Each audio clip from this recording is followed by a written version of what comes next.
సంసోను ఎదుగుతూ ఉన్నాడో అతన్ని ఆశీర్వదించడం మొదలుపెట్టాడు. చూడండి, మరి వాళ్ళు తల్లిదండ్రులు, సంసోను తల్లిదండ్రులు యుక్త వయసు వచ్చేంత వరకు చాలా జాగ్రత్తగా పెంచారు. తర్వాత యుక్త వయసు వచ్చిన తర్వాత సంసోను ఏం చేశాడంటే ఒక ప్రాంతానికి వెళ్ళాడు. చూడండి జాగ్రత్తగా రండి. హల్లెలూయా, హల్లెలూయా. చూడకూడని ప్రదేశాలకు వెళ్ళాడు. ఫిలిష్తీయులు ఉండే స్థలానికి వెళ్ళాడు. అందుకని మనం మన పిల్లలకు నేర్పించాలి. 6 నెలలు సహవాసం చేస్తే వాడు వీడవుతాడంట, వీడు వాడవుతాడంట. చూడండి, మరి అన్యులతో సహవాసం అనేది పిల్లల్ని కొన్నిసార్లు క్రమశిక్షణ దిగజారుస్తూ ఉంటది. ఈ సంసోను అమాంతంగా ఎక్కడికి వెళ్ళాడంటే తిమ్నాతు అనేటువంటి ప్రాంతానికి వెళ్ళాడు. అక్కడ ఎవరుంటారు అని అంటే ఫిలిష్తీయులు ఉంటారు. ఫిలిష్తీయులు అంటే ఇజ్రాయెల్ ప్రజలకి వ్యతిరేకంగా ఉండేటువంటి వారు, ఇజ్రాయెల్ ప్రజల్ని ఏలుబడి చేసేటువంటి వారు. అయితే ఆ ప్రాంతానికి వెళ్ళి తన సొంత ఆలోచన చొప్పున సంసోను ఏం చేస్తాడంటే ఒక స్త్రీని మాట్లాడటం, ఒక స్త్రీని ఇష్టపడటము, మరి ఇష్టపడిన తర్వాత ఆ స్త్రీతోనే వివాహము చేసుకుంటానని తీర్మానం చేసుకొని సంసోను ఏం చేస్తాడంటే తన తల్లిదండ్రులకి వివరించడం జరుగుతుంది. హల్లెలూయా. చూడండి, వివాహం కూడా చాలా జాగ్రత్తగా ఉండాలి. రెండంట గుర్తుపెట్టుకోండి. రక్షణ విషయంలో జాగ్రత్త వహించాలి. రెండోది వివాహం విషయంలో జాగ్రత్త వహించాలి. రక్షణ విషయంలో జాగ్రత్త లేకపోతే నరకానికి పోతాం. వివాహం విషయంలో జాగ్రత్తగా లేకపోతే జీవితాంతం అనుభవిస్తావు. హల్లెలూయా. ఈ రెండిటి విషయంలో జాగ్రత్త వహించాలంట, దేవుని చిత్తం మీద తెలుసుకోవాలంట. సంసోను ఏం చేసిందంటే చూడండి, తన తల్లిదండ్రుల దగ్గరకు వచ్చి తిమ్నాతు ప్రాంతంలో ఒక అమ్మాయిని ఇష్టపడ్డాను నేను, ఆ అమ్మాయిని ఇచ్చి నాకు వివాహం చేయండి అని అంటే తన తండ్రి అనేటువంటి మాట ఏంటంటే 2వ వచనంలో చూడండి, 14 2వ వచనంలో, వారు నీ స్వజనుల కుమార్తెలలో గాని నా జనులలో గాని స్త్రీ లేదనుకొని సున్నతి పొందని ఫిలిష్తీయుల్లో నుండి కన్యకను తెచ్చుకున్నట్టుకు వెలుచున్నావా అని అతన్ని అడిగిరి. హల్లెలూయా. కుమారుడా, నా కుమారుడా, సున్నతి లేదు, వాళ్ళకి రక్షణ లేదు, దేవుని చేత వ్యతిరేకించబడినటువంటి వారు, దేవునికి వ్యతిరేకంగా ఉన్నటువంటి వారు. ఇదిగో నీ స్వజనుల కుమార్తెలు అంటే ఇక్కడ మన కనబడుచున్నటువంటి కుమార్తెలు లేరనుకున్నావా? నా తరపున ఉన్నటువంటి పిల్లలు లేరనుకున్నావా? మరి ఫిలిష్తీయులు, సున్నతి లేని ఫిలిష్తీయులని నువ్వు ఎందుకు కోరుకుంటున్నావు అని చెప్పేసి తండ్రి హెచ్చరించినప్పటికి కూడా అయితే ఏమంటాడంటే అందుకు సంసోను ఆమె నాకు ఇష్టమైనది. హల్లెలూయా, హల్లెలూయా. 2 చేతులే చెప్పండి అమ్మ. హల్లెలూయా, హల్లెలూయా. ఏమంటున్నాడు సంసోను? ఆమె నాకు ఇష్టమైంది. నీకు ఇష్టమైతే నీ తల్లిదండ్రులకు ఇష్టం కావద్దా? హల్లెలూయా. ఇంకేం లేవు. ఆ రోజుల్లో సంసోను తండ్రి కూడా విడిచిపెట్టాడు. ఆమె నాకు ఇష్టమైనది, ఆమె నాకు ఇచ్చి వివాహము చేయమన్నాడు. ఈ రోజుల్లో పిల్లలు అదే, యవనస్తులు 100కి 100% చెడిపోతా ఉన్నారు. కానీ ఇక్కడ సంసోను చూడండి, సంసోను జీవితం, సంసోను పుట్టక చూడండి. దేవుని ప్రత్యేక ఫిలిష్తీయుల చేతిలో నుండి ఇజ్రాయెల్ని కాపాడటానికి ఆయన నియమించుకున్నాడు. కానీ యుక్త వయస్సు రాగానే, యవ్వన వయసు రాగానే తల్లిదండ్రుల మాట వినటం పెడచెవిని పెట్టాడు. హల్లెలూయా. రే, మన దగ్గర పిల్లలు లేరనా? లేకపోతే నా తరపున బంధువులు లేరనా? నీకు సున్నతి లేని వాళ్ళు నీకెందుకురా అంటే సంసోను అంటాడు నాకు ఇష్టమైంది. హల్లెలూయా, హల్లెలూయా. నాకు ఇష్టమైంది అంతే, నువ్వేం చెప్పొద్దు. ముందు ఏం చేయాలా? ఆమె తీసుకొచ్చి నా పెళ్లి చేయి. హల్లెలూయా. అయితే తండ్రికి అర్థం కాలేదు. అయితే ఇక్కడ మర్మం ఏందనంటే ఫిలిష్తీయులకు ఏమైనా చేయుటక యెహోవా చేత అతడు రేపబడనన్న మాట అతను అతను తల్లిదండ్రులు తెలుసుకొనలేదు. హల్లెలూయా. దీని వెనక ఉన్న మర్మాన్ని తెలుసుకోలేదు వాళ్ళు. అయితే ఆ కాలంలోనంట చూడండి, ఫిలిస్తీయులు ఇజ్రాయెల్ని ఏలుచుండు. అంటే ఏంది? ఎవరు బానిసలు, ఎవరు ఆసాములు?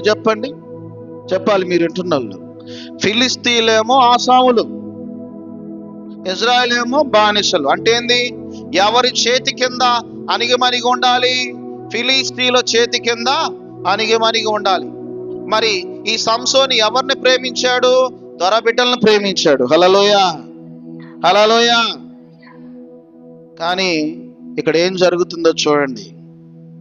అయితే సంసోను ఇష్ట ప్రకారంగానే తల్లిదండ్రులు సంసోను మాట విని, తల్లిదండ్రులు సంసోను వీళ్ళందరూ కలిసి బయలుదేరారు. ఆ పిల్లను చూడడానికి బయలుదేరారు. తిమ్నాతు ప్రాంతానికి వెళుతూ ఉన్నప్పుడు, ముందుకు సాగుతూ ఉన్నప్పుడు, ఆ రోజుల్లో దారి మార్గాల్లో మనం ఇక్కడి నుంచి బయలుదేరుతుంటే ఎటు చూసినా కానీ పత్తి చేలు, ఎటు చూసినా కానీ మిరపదాట్లు. ఇప్పుడు అదంతా మారిపోయింది. ఇప్పుడు ఏం కనబడుతున్నాయి? పెసర, కంది, ఏం కనబడుతున్నాయి? ఏ కొత్తవి కనబడుతున్నాయి. హల్లెలూయా. ఇంతకుముందు మనం బయలుదేరుతుంటే పత్తి, మిరప ఎడం పక్కన కుడి పక్కన మనం బస్సులో వెళ్తుంటే అవే కనబడేవి. ఆ ప్రాంతాల్లో, తిమ్నాతు ప్రాంతాలలో ఎక్కువ ద్రాక్ష తోటలు ఉండేవనంట. ఎక్కువ ద్రాక్ష తోటలు ఉన్న చోట ఏం చేసేయనంటే సింహాలు, పులులు ఇవన్నీ కూడా నివాసం చేసేవనంట. హల్లెలూయా. అయితే తల్లిదండ్రులు ముందుకెళ్తూ ఉన్నటువంటి సమయంలో, సంసోను కూడా వెళ్తున్నటువంటి సమయంలో సంసోను మీదకి సింహం రావటం ప్రారంభించింది. హల్లెలూయా. సింహం ఎప్పుడైతే తన మీదకి అటాక్ చేస్తూ ఉందో అప్పుడు సంసోను మీద బహుబలముగా దేవుని ఆత్మ వచ్చిందనంట. దేవుని ఆత్మ వచ్చి ఇక్కడ ఏం జరుగుతుంది? యెహోవా ఆత్మ అతన్ని ప్రేరేపించగా అతని చేతిలో ఏమీయూ లేకపోయినను ఒకడు మేకపిల్లను చీల్చినట్లు అతడు దాన్ని చీల్చెను. హల్లెలూయా. ఏందంట? సింహాన్ని మేకపిల్లను చీల్చినట్టుగా చీల్చాడంట. కానీ ఇది చేసింది తల్లిదండ్రులతో ఏమాత్రం చెప్పలేదంట. హల్లెలూయా. తన ప్రత్యేకత ఏంది? ఫిలిస్తీయుల కొరకు దేవుడు ఏర్పాటు చేసుకున్నాడు. చిన్న చిన్న సూచనలు మొదలవుతున్నాయి. నేను ఎలాంటి వాడని, సింహం నా మీదకి వస్తే దాన్ని చీలటం ఏంది? మరి తల్లిదండ్రులతో కూడా ఏమాత్రం కూడా చెప్పలేదు.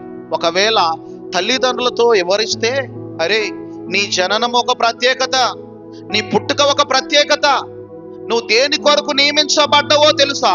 ఫిలిస్తీయుల చేతిలో నుంచి ఇజ్రాయెల్ని కాపాడటం కోసమే నువ్వు నియమించబడ్డావు, అది గుర్తుపెట్టుకోవాలి అనేటువంటి విషయాలు తెలియజేసి ఉండేవాళ్ళేమో. కానీ మేక పిల్లను చీల్చేసినట్లుగా ఆ పక్కన పడేశాడు. మరలా వెలుచు ఉన్నప్పుడు ఏం జరిగిందనంటే ఆ సింహాల కాలబేరంలో నుంచి, అంటే ఆ యొక్క ఎండిపోయినటువంటి మాంసంలో నుంచి తేనెటీగలు పెట్టినప్పుడు ఆ తేనెటీగల్లో నుంచి ఆ తేనె తీసుకొచ్చి తల్లిదండ్రులకు కూడా ఇవ్వటం జరిగింది. కానీ ఈ తేనె ఎక్కడి నుంచి తెచ్చిన సంగతి కూడా తల్లిదండ్రులకి వివరించలేదు. హల్లెలూయా. తన జీవితంలో తన కళ్ళ ముందు అసాధ్యమైన కార్యాలు జరుగుతూ ఉన్నాయి. ఒక మనిషి సింహాన్ని ఎదిరించడం అంటే అసాధ్యమైన కారణం ఏందో తెలుసా? దేవుని ఆత్మ తన మీద ఉంది కాబట్టి అసాధ్యమైన కార్యాలు దేవుడు చేయగలడు. హల్లెలూయా. నువ్వు నేనైనా ఇక్కడున్న మనం అందరమైనా ఇది అసాధ్యము అనుకుంటాం, కానీ దేవుడు సాధ్యము చేయగలడు. కాబట్టి వింటున్న మీరు, సంసోను జీవితంలో దేవుడు ఉన్నంత కాలము అపాయం వచ్చినప్పుడు దేవుని ఆత్మ సంసోను మీద పనిచేస్తా ఉంది. జయించగలుగుతా ఉన్నాడు. అయితే ఇవన్నీ జరిగి సంసోనికి వివాహం చేయడం జరుగుతుంది. సంసోను వివాహం చేసిన తర్వాత తన అత్తగారింటి దగ్గర కొన్ని రోజులు ఉన్నప్పుడు, మరి అక్కడ అత్తగారు ఇంటి దగ్గర ఉన్నవారితో సంసోను వీళ్ళందరూ కొన్ని దినములు ఉంటూ ఉన్నప్పుడు అక్కడ సంసోను ఒక వివరణ ఇస్తాడు. సంసోనుకున్న జ్ఞానం ఏందనంటే పొడుపు కథ వేయటం. హల్లెలూయ. ఇప్పుడు కథ, పొడుపు కథ అంటే అది ఇప్పితే వాళ్ళతో ఫిలిస్తీన్లతో ఒక మాట విసురుతాడు. ఇదిగో నేనేసే పొడుపు కథకి మీరు అర్థము చెప్పగలిగిన, దాని భావం చెప్పగలిగిన, ఇదిగో మీరు 30 మందికి నేను వస్త్రాలు పెట్టడానికి సిద్ధంగా ఉన్నాను. హల్లెలూయ. ఒకవేళ మీరు ఆ పొడుపు కథను విప్పలేకపోతే ఆ 30 వస్త్రాలను మీరు నాకు పెట్టాలి. హల్లెలూయ. చూడండి, ఇక్కడ వాళ్ళకి నామోస్ అనిపించింది. ఫిలిస్తీన్ల మీద ఇజ్రాయిలుడైన సంసోను ఒక సవాలుగా విసురుతూ ఉన్నప్పుడు సిగ్గనిపించింది. అయితే అక్కడ ఏం జరుగుతుంది అని అంటే, ఫిలిస్తీన్లు అందరు కలిసి సంసోను భార్య దగ్గరికి వెళ్ళి, ఇదిగో ఒక ఇజ్రాయేలుని పెళ్లి చేసుకొని నువ్వు మమ్మల్ని వివాహానికి పిలిచి మమ్మల్ని అవమానపరుస్తావా? ఇదిగో ఆ ఇప్పుడు కథ యొక్క భావం చెప్పపోయినా, దాని యొక్క అర్థం చెప్పపోయినా నిన్ను నీ తండ్రిని చంపేస్తామని సంసోను భార్యను బెదిరించినప్పుడు సంసోను భార్య భయపడి సంసోను దగ్గరికి వెళ్ళి, నువ్వు చెప్పిన పొడుపు కథకు అర్థమైందని బాగా విసిగించి తన భర్త దగ్గర ఆ యొక్క అర్థాన్ని రాబట్టి దాని భావాన్ని చెప్పి, ఆ భావం అంతా మళ్ళీ ఎవరికి చెప్పింది? ఫిలిస్తీన్లకు చెప్పింది. హల్లెలూయ. చెప్పిదిగో నా భర్త వేసిన పొడుపు కథకు అర్థం ఇది అని చెప్పగానే వాళ్ళు ఆ టైం కల్లా సంసోనికి వివరించడం జరుగుతుంది. కారణం ఏందో తెలుసా? ఈ మర్మం ఎవరికి చెప్పాడు సంసోను? భార్యకి మాత్రం. భార్య ఎవరికి చెప్పింది? ఫిలిస్తీన్లు చెప్పింది. అక్కడ అవమానకరంగా భావించి తను ఓడిపోయాననేటువంటి బాధలో ఆ యొక్క అవమానానికి గురైపోయి ఏం చేస్తాడంటే, భార్య దగ్గర నుంచి అలిగి ఎక్కడికి వెళ్తాడు? తండ్రి దగ్గరికి వెళ్తాడు. హల్లెలూయ. కొన్ని రోజులుగా తండ్రి దగ్గరికి వెళ్తాడు. భార్యను ద్వేషించాడు, నాకు అవమానం జరిగింది అని చెప్పేసి. కానీ ఆ పరిస్థితుల్లో ఆ పిల్లవాని తండ్రి ఏమనుకున్నాడంటే, ఇక సంసోను వెళ్ళిన వాడు ఇక రాడేమో. హల్లెలూయ. ఇక రాడేమో అని ఆలోచించి సంసోను భార్యని సంసోను యొక్క మిత్రుడికిచ్చి మరలా వివాహం చేస్తాడు. హల్లెలూయ.